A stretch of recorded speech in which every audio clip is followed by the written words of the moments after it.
During the coronavirus pandemic, many have gone the extra mile to help others. Healthcare workers, scientists, and ordinary people.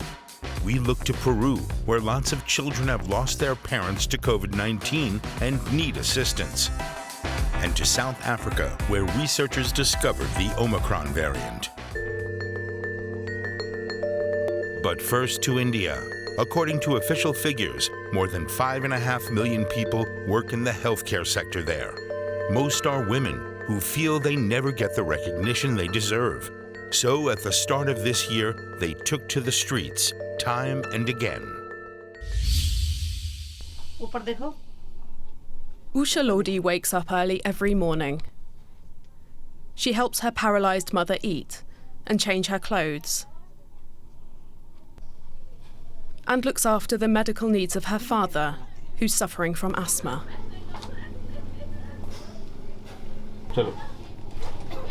Then she leaves for her job as a community health worker. We monitor the health indicators of pregnant women, newborn babies, children under the age of 6 and adolescent girls. We also help them with their basic primary education. We ensure that children get nutrition, monitor their weight, height and vaccinations. Her wage is barely enough to get by. My wage is close to 10,000 rupees, about 120 euros per month. It is meager and the payment often gets delayed. With the kind of inflation we've been witnessing for the past few years, it's become extremely difficult to make ends meet.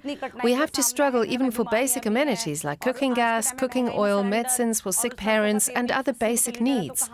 How are we supposed to live? Usha uses this app to maintain the health, vaccination and nutrition records of the families she's responsible for in her community. She's come here today to do a regular medical checkup. After the day's work, she joins others like her who are campaigning for better wages and working conditions.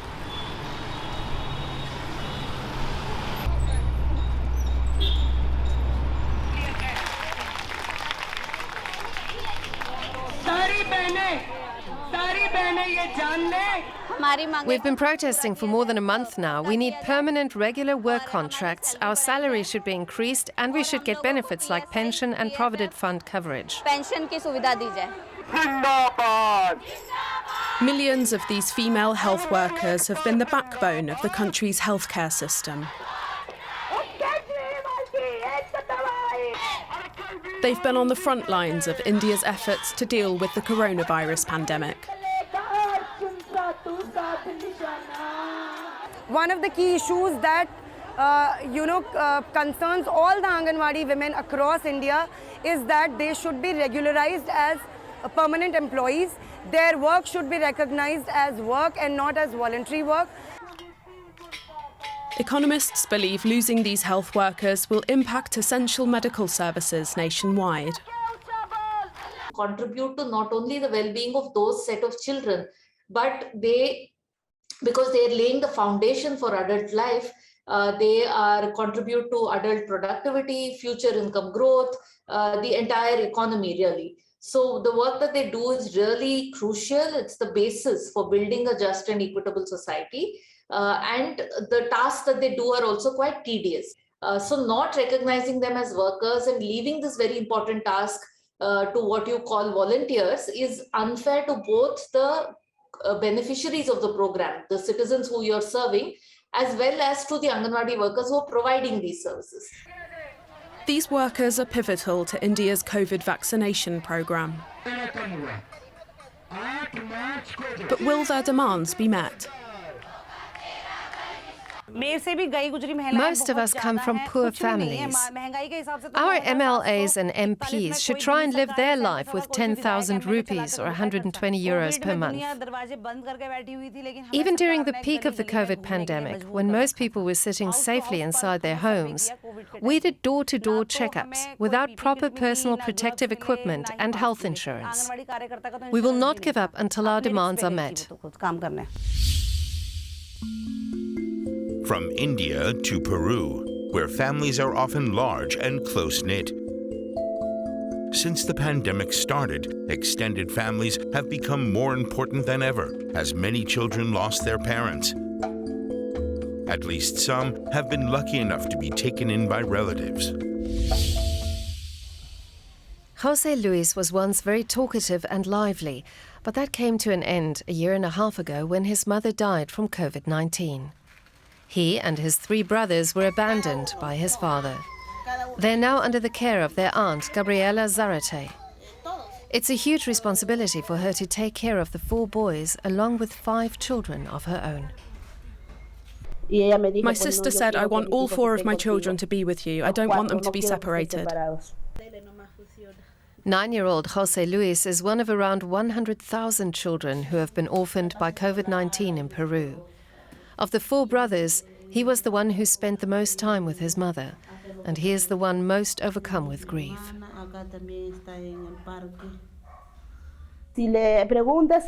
If you ask him something, he just shakes his head, or just gives you a yes or no answer. That's all. Gabriela never expected to be caring for 9 children at the age of 30. Life in Lima is hard, and money is a constant worry. She takes care of the children full-time, and her husband provides the sole income. Gabriela gets some money for each nephew from the National Family Welfare Program INABIF. It helps, but doesn't even begin to cover the basic needs. Currently, INABIF only helps 18,000 children orphaned by COVID-19. A law approved in January will soon extend that aid to another 25,000 orphans. This bill has been approved by the Peruvian Congress and will allow us to provide permanent economic assistance for all children who are orphaned, and will apply to those who have lost parents to other causes, not just COVID-19. To earn more money, the children collect plastic bottles and, with Gabriela's help, they sell them to recycling businesses. Some days they go out together to search for bottles. Activities like this help them stay busy and get through the grief. INABIF sends a psychologist every month to evaluate the children. It is the only mental health care they receive. Grief isn't something any child can overcome if they only have therapy with a psychologist once a month. They should be able to meet much more often. The lack of resources and mental health care affects Peru's most vulnerable children most of all. It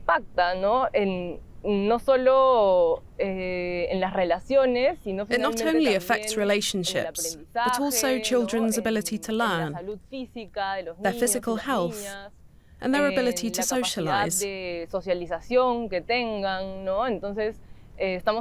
talking about areas that are crucial to development. And if they can't overcome these huge obstacles, it can lead to bigger problems later in life. The pandemic has led to greater inequality in Peru, making their suffering even worse. Every time we think the pandemic is finally coming to an end, a new variant appears. That's what happened in late November 2021, when a team of researchers in South Africa discovered the Omicron variant. The team was headed by Brazilian-born professor Tulio de Oliveira, one of the world's leading genome sequencers.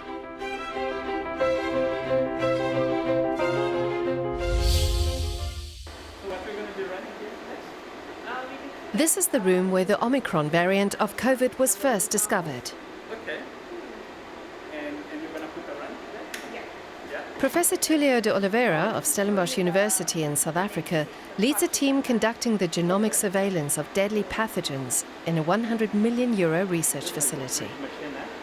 Of course, that a lot of the world got very surprised how South Africa can be a leader on genomic surveillance.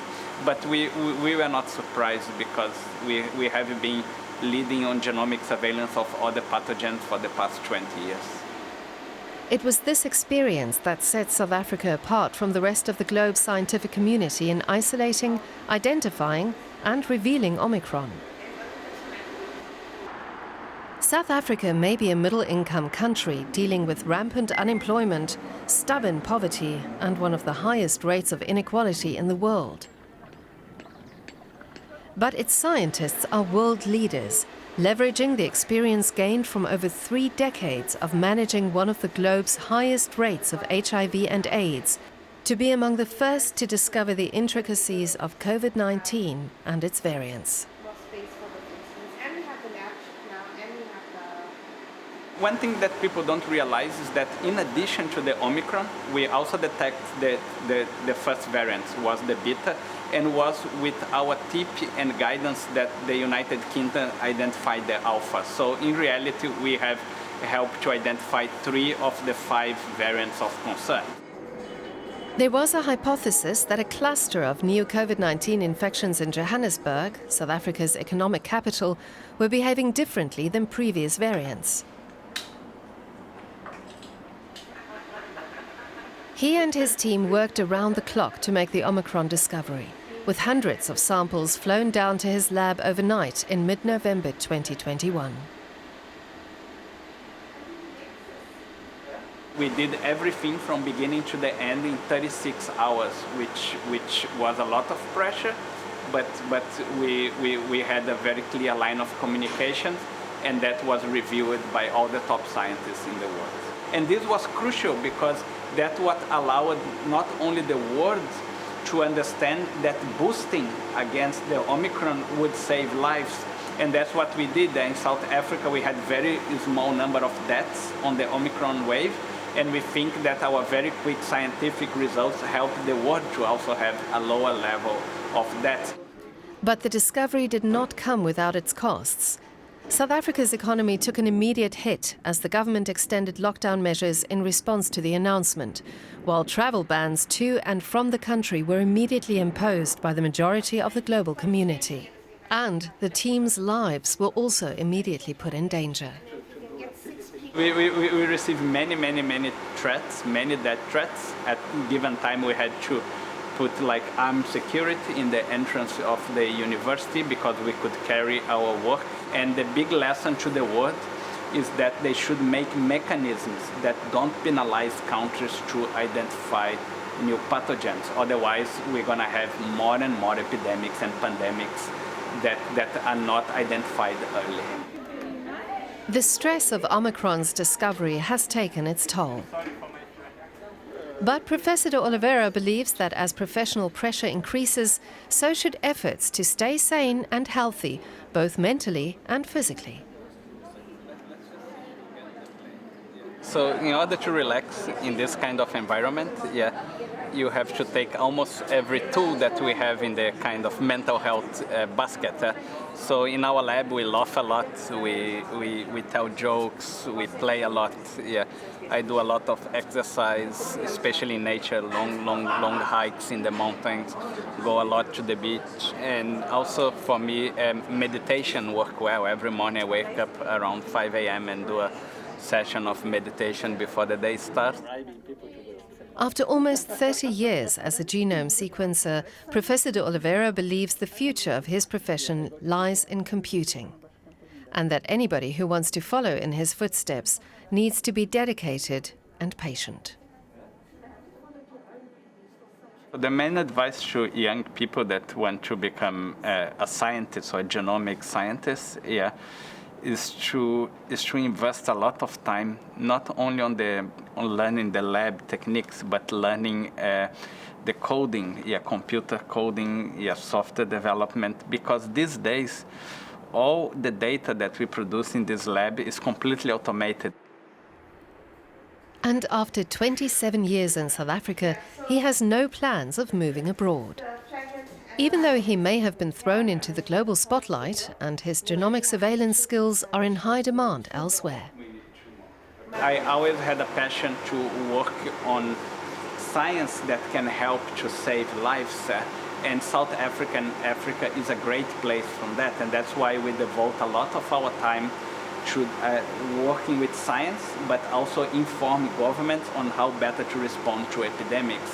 Not only SARS-CoV-2, COVID, but also from other epidemics that cause millions of deaths.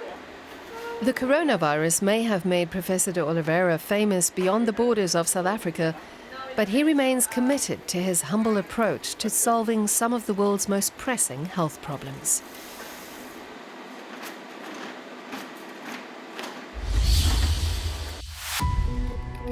Maybe you know some coronavirus deniers in your country.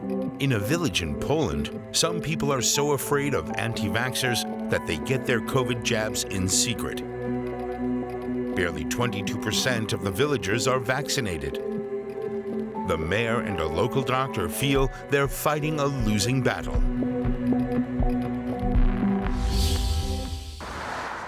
Huge billboards greet visitors to Czarny Dyniec, a village where anti-vaccination sentiment runs strong. The signs say that COVID vaccines are genetic experiments on unsuspecting citizens. The organisation that put them up collects donations over social media. They won't talk to reporters. The campaign has found a following here. Hardly anyone wears a mask. And most want nothing to do with COVID vaccines. They give all sorts of reasons. I haven't been vaccinated. I have an allergy, and I'm afraid. Some people say they're vaccinated, even though they're not.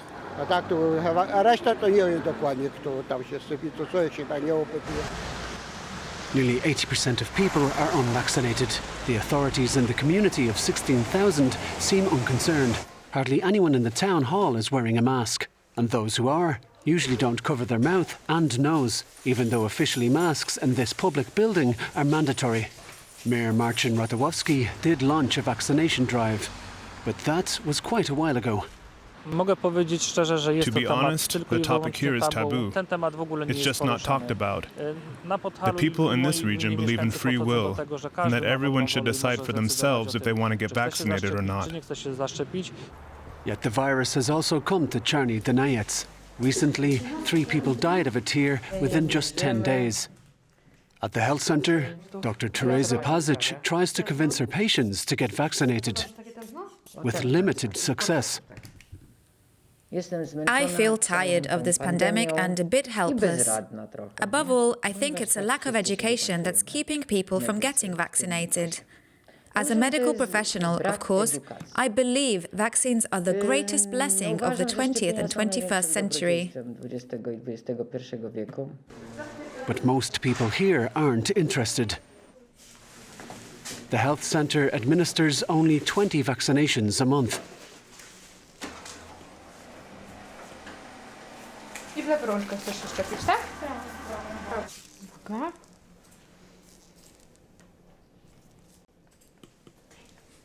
Matilda is the only one in her class who is getting vaccinated right now. The others said they would get it during the summer. Even here, the vaccination drive is languishing. Fewer and fewer people are interested. On the way back to Czarny Dyniec, we see another billboard with a simple message: don't get vaccinated.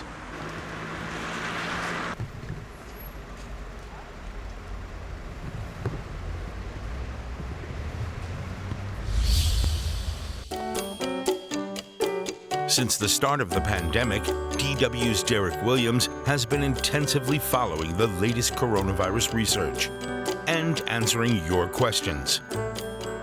But this time, viewer Castilla Vamarim wants to ask Derek something else entirely.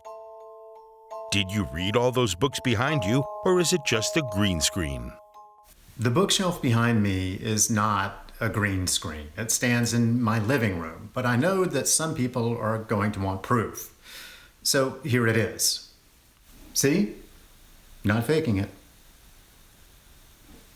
To answer the question, no, I haven't read all of the books behind me, just pretty much all of the ones on the left in English. The ones on the right in German belong to my wife. I've only read a couple of those.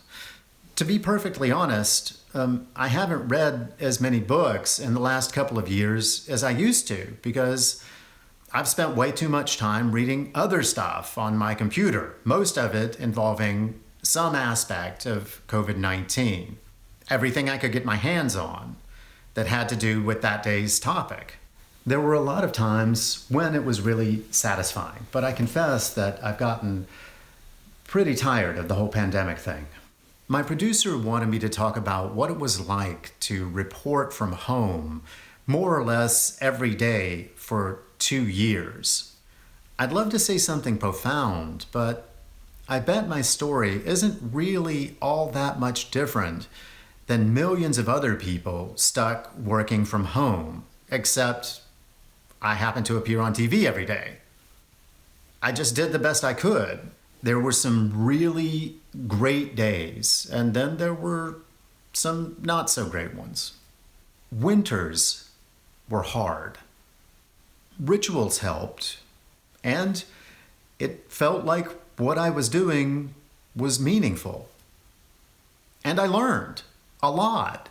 It felt like I spent a whole lot of time and energy trying to convince people to get vaccinated. And though people close to me have had the Rona, I haven't yet as far as I know. So that's something to look forward to, since I'm convinced now we're probably all going to get it sooner or later. Mostly though, like pretty much all of us, I'm ready to move on. I just don't know if the virus will let me, but that's what I hope.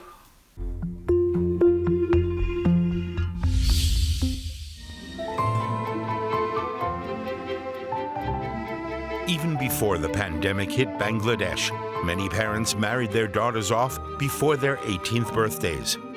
UNICEF says that mindset was gradually changing until COVID-19 reversed any progress made. The United Nations Children's Fund reports that 10 million more child marriages could occur before the end of the decade. But we met a young activist who's trying to change that.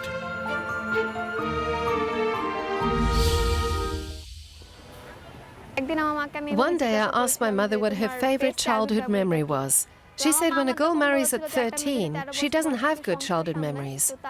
What she said touched me. If I'd married that early, I wouldn't have my friends, I wouldn't have been able to play, and my whole childhood would have been gone. The 17-year-old now campaigns against child marriages in Bangladesh.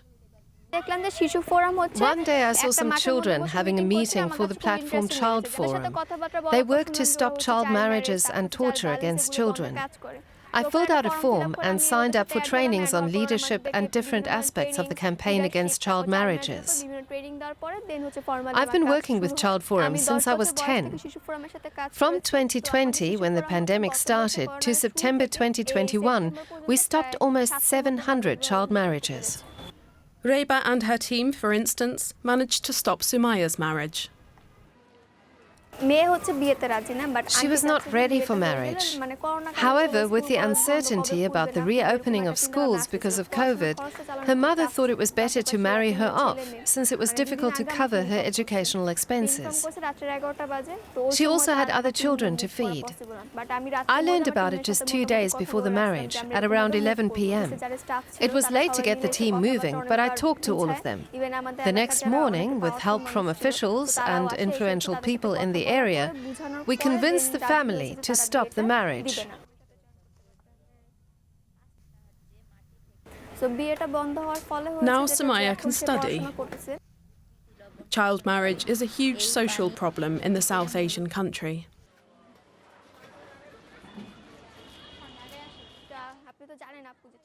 The biggest challenge was threats from local communities. When I first started working around 2014-15, I was quite small.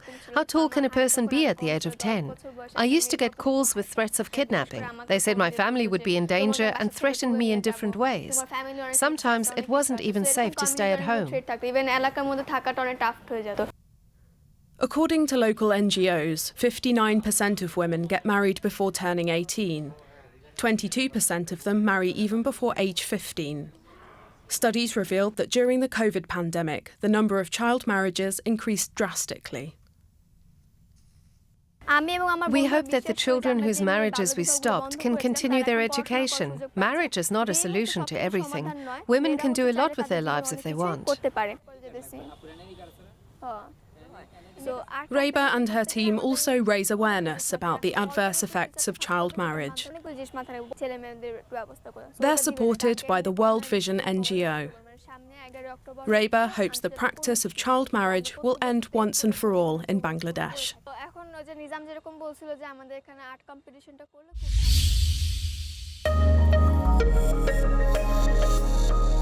In this show, we met many people who dedicate their lives to helping others. Maybe they'll inspire you to do the same. Next time, we'll be examining the pandemic's impact on mental health. Until then, stay safe and well.